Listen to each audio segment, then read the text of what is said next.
Congrats on the commitment, man. I 87. haven't seen you since then. That 87, 86. You happy with that? That was like 84. It's good shit. So, Shumway pull down 95. In-game velo 87. Flowers pull down 91. In-game velo 83. That checks out. Sounds like both of you guys have the same thing going on, trying to close that gap a little bit. Mount Vernon boys. All right, so guys, we talked about this a little bit, and I told you that we were going to talk some mental stuff, some visual stuff, and then do some breaking down. So, like, Eli Prim is up there right now, and I don't know, he doesn't come till 6 o'clock. So I don't even know if we're going to get to his breakdown right now, because my main thing is I want to get you guys out there to start your throwing.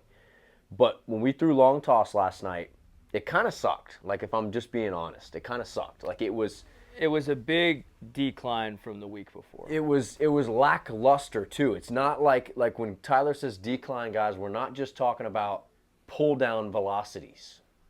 We're talking about like the integrity of the throwing was down. Like, it wasn't as good. It didn't look as good. And I think part of that is the freedom we gave you guys. Just, hey, here's some drills. We're going to rock through this. We're not going to coach you. We're not going to overcoach. We're not going to give you too much stuff to think about. And because of that, I think you guys took the freedom to your liberty and just kind of did whatever with it. Okay, so we need to revisit some of the things that are going to do good for us.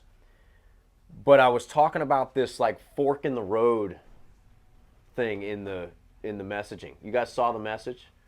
Who doesn't get the messages in the app? Everybody gets those? Okay, good. So this fork in the road concept, guys, like, everybody's going to get instructions. Like, you guys are all going to get instructed. Every single guy here is going to get shown how to do stuff. Okay? And sometimes we have a little bit more patience with the instructions. Sometimes we're a little bit more, hey, figure the shit out type thing. But you're going to get instruction. You're going to be given nuggets of information to use. Okay? And you guys, after you're given that instruction, you get a little bit of time before you're going to have to make a decision. You have to go down one road or the other. Okay? The first road, the road that we prefer you to take, is going to be the one that is coachable.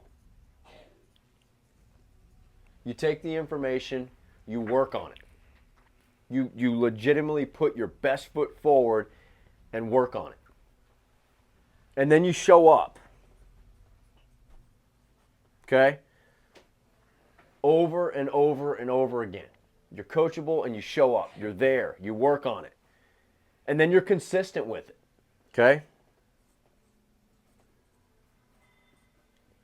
It's super easy to take something that's hard to do and that you've been coached to do and show up, and when you're in front of Shannon or in front of Greg or in front of Tyler, you do it, or you at least fake that you're doing it. And then when you go out on your own, you still show up on your own. You're consistent in showing up when you do your work on your own, but you don't do what you're supposed to do.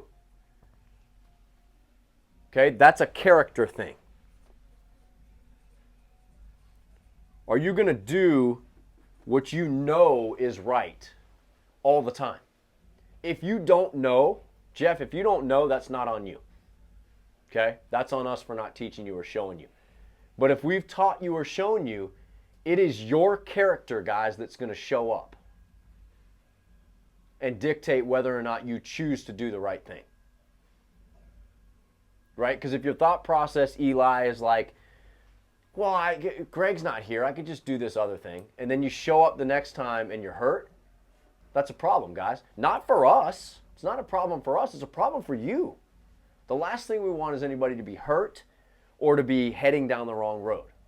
Okay, so you guys see the type of things that go down this good road right here. This is good road. Coachable, show up, consistent, character, and then the last part, guys, is having some trust, right? Because when you go down a road that's unknown, Burns, and you're not sure, it's very easy to go negative and have a little bit of a, like, be a little bit leery about where you're headed.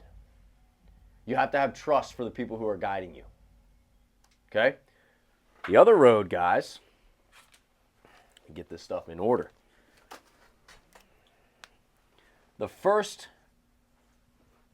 sign that you're on the wrong road, hopefully I spell this stuff right, is resistance. If you are feeling resistant to the new information, there's a problem. And it doesn't really matter on which end. It doesn't matter if it's the coaching end or the receiving end, but there's a problem. If anybody feels resistant, there's a problem. And we need to figure out what that problem is very quickly. Okay? Choosing to ignore is a problem.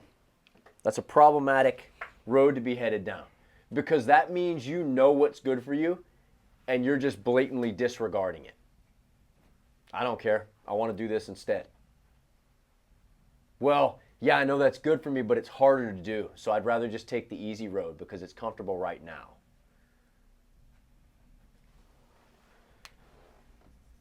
Discomfort now is success later.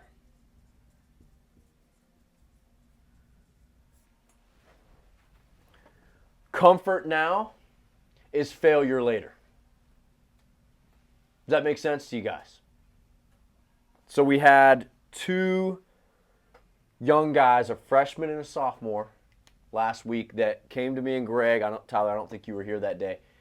And they're like, Coach, we're really having trouble feeling this stuff. I don't think it's right. I can't do it. My velo's down 4 miles an hour. Saturday was an awful bullpen. It's like, okay, what are you having trouble with? And we talked through some of the scenarios. And it's like, well, dude, you're saying you're having trouble with this, but you're not checking this box. You're not doing this right. So how could you do that right? And they're like, oh, okay, makes sense.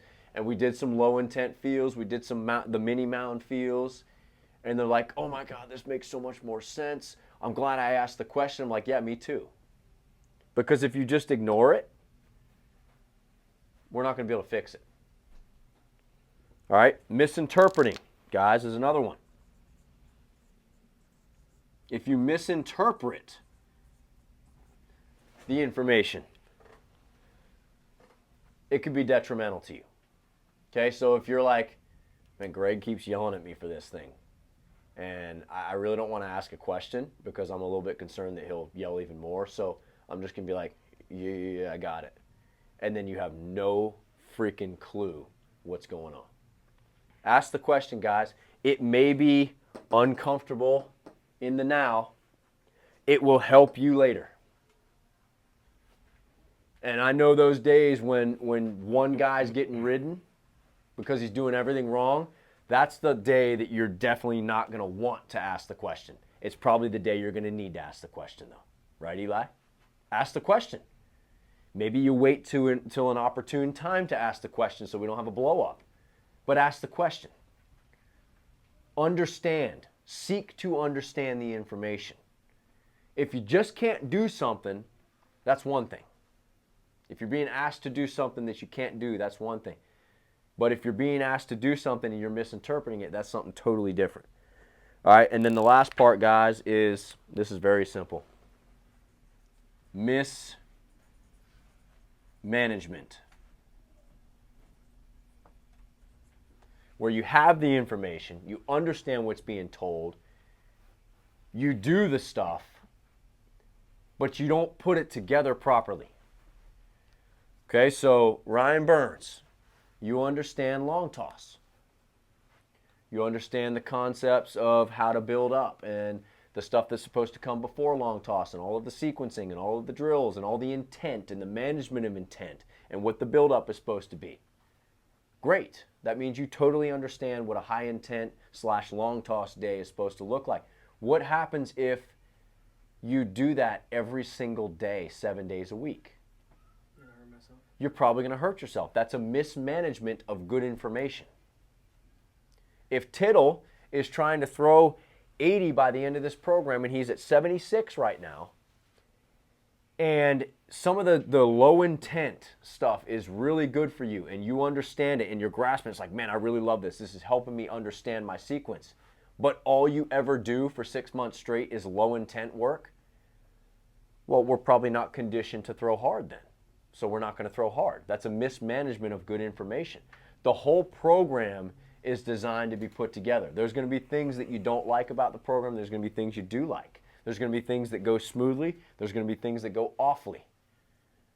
But the total picture that we're trying to put together, guys, that's this right here. What are you going to do when you get introduced something? And then when you go back and you revisit it, you might have to refresh on those instructions. Because it's possible, Jeffrey, that the first time you could go down this good road right here. And then you go back and do it again, and you say, I got this, I'm good. I know how to do all this. And then you start to go down the wrong road. You start to follow some inhibitions that might not be the best. Does that make sense, guys? This is very simple to understand. This is a discipline thing.